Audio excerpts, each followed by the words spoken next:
കേരളത്തിൽ ഭരണത്തിൽ വരുന്ന മുഖ്യമന്ത്രിക്കെതിരായിട്ട് ആർക്കെതിരായിട്ടാണ് ഇത്തരത്തിലുള്ള അപവാദ പ്രചരണങ്ങൾ നടക്കാതിരുന്നത്? EMS മുതൽ. ലോകചരിത്രത്തിലാദ്യമായിട്ട് ഒരു ഗവൺമെൻറ് പാർലമെൻ്ററി സംവിധാനത്തിൻ്റെ ഭാഗമായിട്ട് അധികാരത്തിൽ വന്ന സ്ഥലമാണ് കേരളം, കമ്മ്യൂണിസ്റ്റ് പാർട്ടി നേതൃത്വത്തിൽ. ആ EMSനെതിരായിട്ട് പറയാൻ അന്നൊന്നും ഒരു പുലഭ്യവും ബാക്കി വെച്ചിട്ടുണ്ടായിരുന്നില്ല. അന്നത്തെ കമ്മ്യൂണിസ്റ്റ് പാർട്ടിയുടെ സെക്രട്ടറിക്കെതിരായിട്ട് ഇതേപോലെ തന്നെയുള്ള പ്രചരണമാണ് നടത്തിയത്. 67 ഗവൺമെൻറ് വന്നപ്പോഴും 57 ഗവൺമെൻറ് കഴിഞ്ഞ് പിന്നീടാണല്ലോ 67 ഗവൺമെൻറ് വരുന്നത്. 67 ഗവൺമെൻറ് വന്നപ്പോഴും സഖാവ് EMSനെതിരായിട്ട് എത്ര കടുത്ത ആക്രമണമാണ് മാധ്യമങ്ങളും പ്രതിപക്ഷ പാർട്ടികൾ ഉൾപ്പെടെ നടത്തിയത്. അന്നും അന്നത്തെ party general secretary state secretary സഖാവ് CH കണാരനായിരുന്നു. CH കണാരനെ ഇനി എന്തെങ്കിലും പറയാൻ ബാക്കി വെച്ചിട്ടുണ്ടോ? എന്തെല്ലാം അസഭ്യങ്ങളാണ് പറഞ്ഞിട്ടുള്ളത്. അതിനുശേഷം നമുക്കെല്ലാം അറിയുന്നത് പോലെ കേരളത്തിൻ്റെ മുഖ്യമന്ത്രിയായിട്ട് സഖാവ് നായനാർ വന്നു.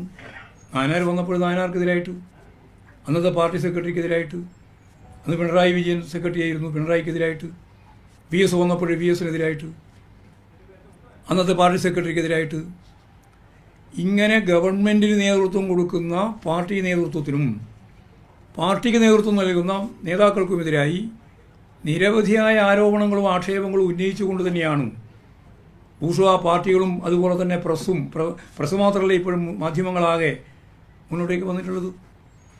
AKGക്കെതിരായിട്ട് AKGയെ പറ്റി പറഞ്ഞത്, AKG രോഗമായി കിടക്കുമ്പോൾ എന്തേ ഗോപാല കാലം വന്ന് വിളിച്ചിട്ടും എന്തേ ഗോപാല പോകാതെ എന്നായിരുന്നില്ലേ മുദ്രാവാക്യം. AKGയെക്കാളും വലിയ ജനകീയ നേതാവ് കേരളത്തിൽ ദേശീയ രാഷ്ട്രീയത്തിൻ്റെ ഭാഗമായിട്ട് വേറെ ആരും ഉണ്ടായിരുന്നില്ല ഇന്നേ വരെ. ആ AKGയാണ് ഇങ്ങനെ പറഞ്ഞിട്ടുള്ളത്. കോടിയേരി ജീവിച്ചിരിക്കുമ്പോഴും കോടിയേരിക്കെതിരായിട്ട് അതിശക്തിയായിട്ടുള്ള വിമർശനങ്ങളും അതിശക്തിയായിട്ടുള്ള കടന്നാക്രമവുമാണ് കേരളത്തിൽ നടത്തിയത്. ഇപ്പോൾ കോടിയേരി ഉണ്ടായിരുന്നെങ്കിൽ ഇങ്ങനെയൊന്നും അല്ല ഉണ്ടാവുക. എന്നെ സംബന്ധിച്ച് പറഞ്ഞത് ഞാൻ ചങ്ങലക്കെട്ടുകൾക്കിടയിലാണ് എന്നാണ്. അഭിപ്രായ സ്വാതന്ത്ര്യം ലഭിക്കുന്നില്ല എന്നാണ്. കമ്മ്യൂണിസ്റ്റ് പാർട്ടി പ്രവർത്തകരായി, പ്രത്യേകിച്ച് അതിൻ്റെ സംസ്ഥാന സെൻട്രലൊക്കെ പ്രവർത്തിക്കുന്ന സഖാക്കൾക്കെതിരായി ഇങ്ങനെയുള്ള ആരോപണം വരാതിരുന്നാലാണ് അത്ഭുതപ്പെടേണ്ടത്. EMS പറയുന്നത് പോലെ മനോരമ തുടങ്ങിയിട്ടുള്ള മനോരമാദി മാധ്യമങ്ങൾ എനിക്കെതിരായിട്ട് അനുകൂലമായിട്ട്, എതിരായിട്ട് പറയുന്നത് വളരെ വ്യക്തമായിട്ട് മനസ്സിലാക്കാം, അനുകൂലമായിട്ട് എന്തെങ്കിലും പറയുന്നുണ്ടെങ്കിൽ അപ്പോഴും ഞാൻ ആലോചിക്കണം എന്തോ ഒരു പെശക് സംഭവിച്ചിട്ടുണ്ട് എന്ന്. അപ്പോൾ എനിക്ക് ഒരു കാര്യം ഇപ്പോൾ ഉറപ്പായിട്ടുണ്ട്, അങ്ങനെയുള്ളൊരു പെശക് സംഭവിച്ചിട്ടില്ല.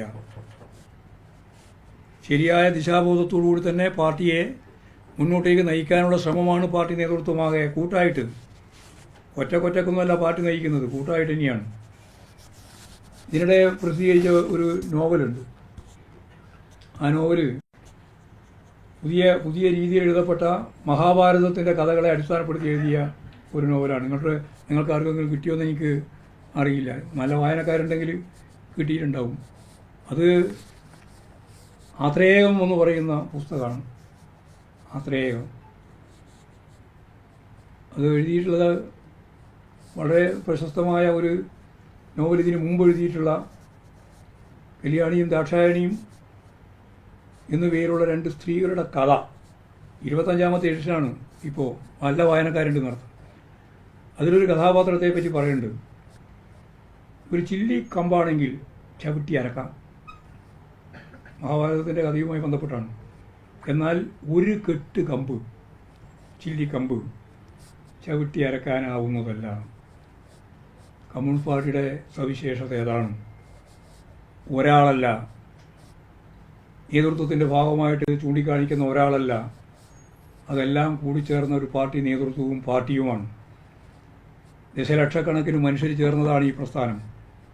ആ പ്രസ്ഥാനം ഒരു ദിവസം ഇങ്ങോട്ട് രൂപപ്പെട്ടു വന്നതല്ല, വലിയ ത്യാഗപൂർണ്ണ പ്രവർത്തനത്തിൻ്റെ ഭാഗമായിട്ട് ഉയർന്നു വന്നതാണ് പാർട്ടിയും പ്രസ്ഥാനവുമെല്ലാം.